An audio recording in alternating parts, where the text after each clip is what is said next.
கடவுள் ஒழிப்பு, கடவுள் ஒழிப்பு. என்னத்த நீ கடவுளை ஒழிச்சிட்ட சொல்லு? கடவுளை என்னத்த ஒழிச்சிட்ட? என்ன எங்கெங்க கடவுள் ஒளிஞ்சிரு? கடவுள் ஒழிப்பு எங்கெங்க இருக்கு? மூட நம்பிக்கை எங்கெங்க ஒளிஞ்சிருக்கு? எங்க ஒளிஞ்சிருக்கு? எங்கேயும் ஒளியல. பிரான்ஸ் நாட்டுல உங்களுக்கு தெரியும், நெப்போலியன் போனபார்ட் அப்படின்னு சொல்லி ஒரு சக்கரவர்த்தி இருந்தான். அவன் நாட்ரேடாம் அப்படிங்கிற ஒரு சர்ச்சில் பிரான்ஸ் நாட்டின் சக்கரவர்த்தியாக முடிசூடி கொள்ள போறான்.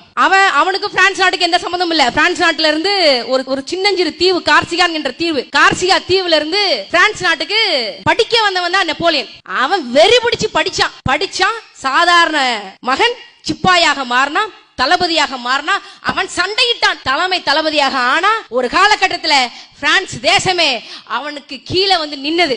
அவனுக்கு ஆனா என்ன கிடையாது, அவனுடைய திறமை மேல நம்பிக்கை வச்சிருந்தான். அவனுடைய போர் தந்திரங்கள் மேல அவனுக்கு பெரிய நம்பிக்கை இருந்தது. போர் தந்திரங்கள், சண்டை செய்யும் முறை, அவனுடைய தீராத உழைப்பு, அதன் அடிப்படையில் பிரான்ஸ் நாட்டின் சக்கரவர்த்தியாக முடிசூடி கொள்ள போனான் நெப்போலியன் போனபார்ட். அந்த காலகட்டத்தில் நெப்போலியன் மட்டுமில்ல, எந்த பிரான்ஸ் நாட்டு அரசராக இருந்தாலும் போப்பாண்டவர் வந்து முடிசூடணும். எப்படி? போப்பாண்டவர் வந்து முடிசூடணும். ஆனா நெப்போலியனுக்கு கடவுள் நம்பிக்கை கிடையாது. அப்ப நெப்போலியன் என்ன சொல்றாரு தெரியுமா? போப்பாண்டவர் அந்த படிகள்ல இருந்து அப்படியே மேல ஏறி வர்றாரு. போப்பு கையில பிரான்ஸ் நாட்டின் மணிமகுடம் இருக்கு. இந்த பக்கம் நெப்போலியன், பக்கத்துல வந்து நெப்போலியனுடைய மனைவி ஜோசபைன் இருக்காங்க. இவர் மணிமுடிய வச்சதுக்கு அப்புறம் அரசிக்கான மணிமுடியை இவர் சூட்டணும். போப் வந்து தனக்கு மணிமுடி சூட்டுவதா என்று சொல்லி ஒரு மூட நம்பிக்கையை சேர்ந்த கடவுள் நம்பிக்கையை வச்சிருக்கக்கூடிய ஒரு போப்பாண்டவர் நமக்கு முடிசூட்டுவதா என்று சொல்லி போப்பாண்டவரை தள்ளி அந்த மணிமகுடத்தை எடுத்து தானே சூட்டிக்கொண்டான். கடவுள் எதிர்ப்பு அப்படின்னா, கடவுள் எதிர்ப்பு, இது கடவுள் எதிர்ப்புடா. உங்கள மாதிரியா பி.கே. சேகர் பாபு வச்சுக்குவாங்க, பக்கத்துல துர்கா சாயினி வச்சிருப்பாங்க, இந்த பக்கம் சமூக நீதி பேசுவாங்க, கடவுள் மறுப்பு பேசுவாங்க. பித்தலாட்டம்.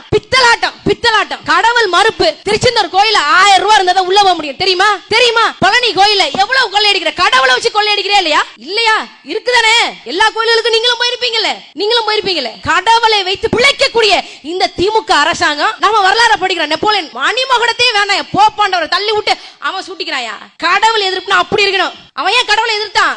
அவன் திறமை மேல இருக்கக்கூடிய நம்பிக்கை. பிரான்ஸ் நாட்டுக்கு சம்பந்தமே இல்லாம ஒரு தீவுல இருந்து வந்து பிரான்ஸ் நாட்டின் சக்கரவர்த்தியாக மாறினா.